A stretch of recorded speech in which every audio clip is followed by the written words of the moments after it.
यहाँ पे लिपि कुछ इस तरह की थी जो कि अब तक कोई समझ पाया नहीं।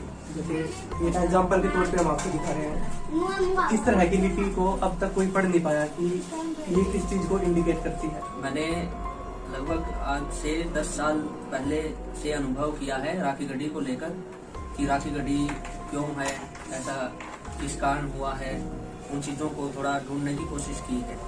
राखी गढ़ी को हड़प्पा सभ्यता की सबसे बड़ी साइट माना गया है, जो कि लगभग 550 हेक्टेयर में फैली हुई है।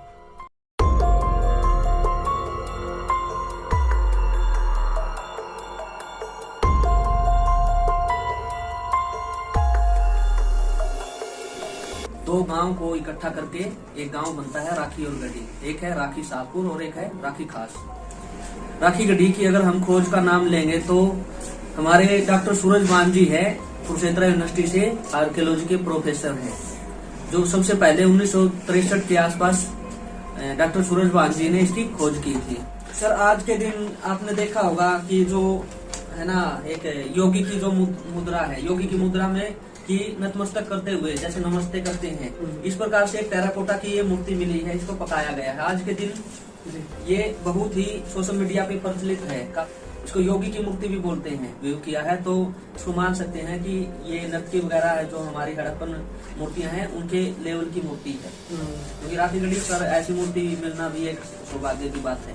तो इस तरह की जो है मुद्रा में ये मूर्ति मिली है और लोग इसे ये कह रहे हैं कि ये जो है योगी के मुद्रा की मूर्ति है। और भी बहुत सारे और भी यहाँ पर काफी जैसे बुल है, बुल की है, घोड़े हैं, ऐसे छोटे मूर्तियां मिलती रही हैं। ये ट्वाइस टाइप में मिली है यहाँ पे। और लगभग सबसे ज्यादा यहाँ पर हमें देखने को मिलता है कि एक जो बर्तन होते हैं ना, बर्तन के ऊपर जैसे जितने भी बर्तन यहाँ पे माट है, ठीक है, स्कोरे हैं और जो छोटी चीजें हैं उनसे लेके बड़े तक सबसे ज्यादा ही है ना ओकदार पॉलिश रही है यहाँ पे, ठीक है। पॉलिश के कारण और इन पे पकाए होने के कारण इनकी एज है ना बहुत ही अच्छी रही है, यानी कि अच्छे एज तक रहे हैं ये, अब तक सुरक्षित भी मिलते हैं। हाँ, और पॉलिश ऐसी है कि अब तक उसको है ना कोई नुकसान नहीं है, इतने सालों तक मिट्टी में दबने के कारण भी उसको है ना कोई नुकसान नहीं है, इफेक्टिव नहीं है, उत्तम क्वालिटी। हाँ, एकदम उत्तम क्वालिटी की। जैसे आज हम अशोककालीन जो स्तंभ वगैरह देखते हैं ना, उनके ऊपर ओकदार पॉलिश है और एक बार पॉलिश की है उसके ऊपर दोबारा से कोई पेंट रंग कुछ नहीं है, ठीक है, वो उसकी चमक आज भी है। इसी प्रकार से इनके ऊपर भी ऐसी चमक है, लगता है कि जो बाद की जितनी भी पॉलिश हुई है इनसे प्रभावित हुई होंगी, इनसे फिकी हुई कला है। और जैसे बर्तन है, अभी कंकाल जो पीछे निकले थे 11 कंकाल, उन कंकाल के पास में जो बर्तन थे, ठीक है, वो एक राजसी मतलब जो ठाट बाट का बता सकते हैं हम उसको, रसोई को देख सकते हैं, तो उसके पास में मालाएं मनके मिले हैं, हाथी दांत के मनके मिले हैं। और जो बर्तन उसके सिर के पास जो बर्तन रखे हुए थे दफनाते समय, तो उसको है ना एक ऐसे हम डाइनिंग जो हमारे टेबल होते हैं ना, खाना खाते समय जो टेबल रखते हैं डाइनिंग टेबल, तो इस प्रकार से मिट्टी की ही वो टेबल वहाँ पे दिखाई देती है। उसको नीचे भी स्टैंड है और ऊपर उभारी हुई ऐसे इस प्रकार से वो बनाई गई। तो मतलब उस समय लोगों को जड़ाया नहीं जाता था, दफनाया जाता था। नहीं, इस पे कुछ नहीं कह सकते हैं, ऐसे कुछ नहीं कह सकते प्रमाण, क्योंकि इसका कोई है ना अभी तक क्या बोलते हैं इसको, जो डिस्ट्रॉयड हुई थी ना, ये यहाँ से तबाही हुई थी इसकी, उसके अभी तक कोई प्रमाण पूरी तरह से मिले नहीं है। अच्छा, कंकाल कितने मिले हैं? कंकाल काफी मात्रा में मिले हैं, 11 कंकाल तो अभी पीछे जाए में मिले थे। अच्छा, जो ये जैसे अवशेष है जितने भी बर्तन वगैरह, इसको कौन से म्यूजियम में रखा गया है?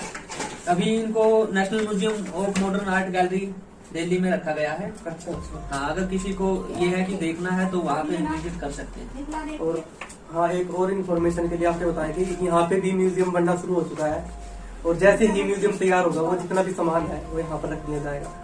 क्या कारण रहा होगा जिससे राखी गढ़ी का डिजास्टर हुआ, उसका पता नहीं?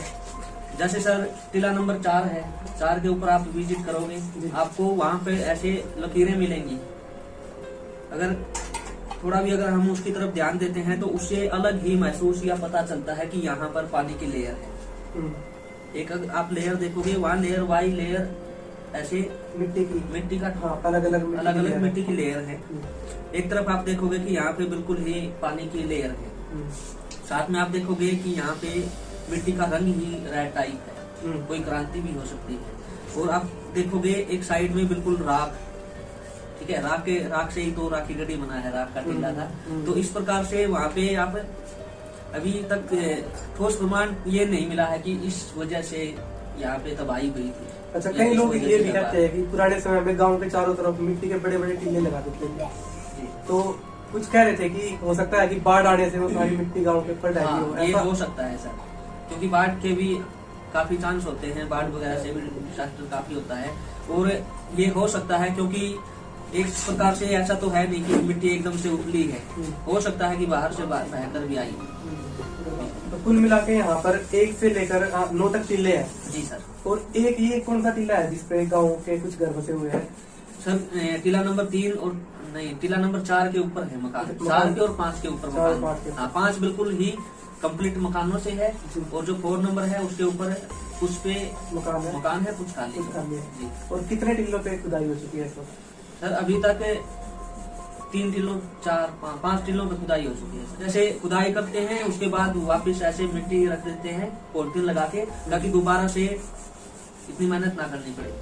सब बात ये भी है। और एकदम से उसको किसी ज्यादा क्या रहता है कि जैसे मटेरियल निकालते हैं जल्दी से तो कर नहीं सकते, उसमें टाइम लगता है। इसलिए दोबारा से अगर कहीं दोबारा वहीं से स्टार्टिंग करनी है तो उसको वहां से मिट्टी को निकाल के और दोबारा से वहां से स्टार्टिंग की जा सकती है। राखी गढ़ी से एक विशेषणीय चीज ये मिली है कि एक ऐसा झुंझुना, क्या बोलते हैं उसको, झुंझुनाई होता है, वो ऐसे बजाते हैं बच्चों के लिए खिलौना जो डिवाइस है, वो ऐसा मिला है कि उसको एक धातु की तरह आवाज निकलती है मिट्टी का होने के बावजूद भी, और इतना पुराना अब तक शेप है, अब तक वो ऐसे का ऐसा है। और भी बहुत सारी चीजें ऐसे मिली हैं। ईंटें थोड़ी जो आज हम यूज करते हैं उससे डबल साइज की हैं, ठीक है, क्योंकि पुराने टाइम में थोड़ी पकी नहीं होती थी ईंटें, बाद में इरले में आई। मिट्टी का ही था, झुंझुना मिट्टी का है, और उसके अंदर से जैसे बजाते हैं उसके अंदर से आवाज आती है जैसे ये किसी धातु का हो। हाँ, ऐसे बिल्कुल। ये तो खासियत ही रही है हड़प्पा टाइम की और राखी गढ़ी टाइम की, कि जो यहाँ से बर्तन मिलते हैं, बर्तन प्राप्त होते हैं, उनको भी आप बजाओगे तो ऐसे धातु की ही आवाज आती है। ये बहुत ही प्रमुख चीज है, विशेषता है। मिट्टी ही कुछ ऐसी होती थी, या उसके ऊपर कुछ लेप वगैरह लगाते थे, वो पकाई ज्यादा होती है। पकाई भी एक अच्छी होती थी उनकी। तो सुरेंद्र भाई, बहुत बहुत धन्यवाद आपका। और आपको ये वीडियो कैसी लगी, कितनी इन्फॉर्मेशन आपको मिली, आप कमेंट बॉक्स में बताइएगा। और आप भी अगर विजिट करना चाहो तो राखी गढ़ी आपको हिसार डिस्ट्रिक्ट में मिलेगा। हिसार से लगभग 60 किलोमीटर दूर ये है। हिसार से नारनौंद आप आओगे तो नारनौंद से लगभग 8 किलोमीटर दूर राखी गढ़ी है। दिल्ली और जींद से अगर आना है किसी को तो जींद नहीं है, हाँ, चंडीगढ़ से, और अगर दिल्ली से कोई आता है तो जींद आओ, फिर जींद के बिल्कुल नजदीक। तो वीडियो को देखने के लिए बहुत बहुत धन्यवाद।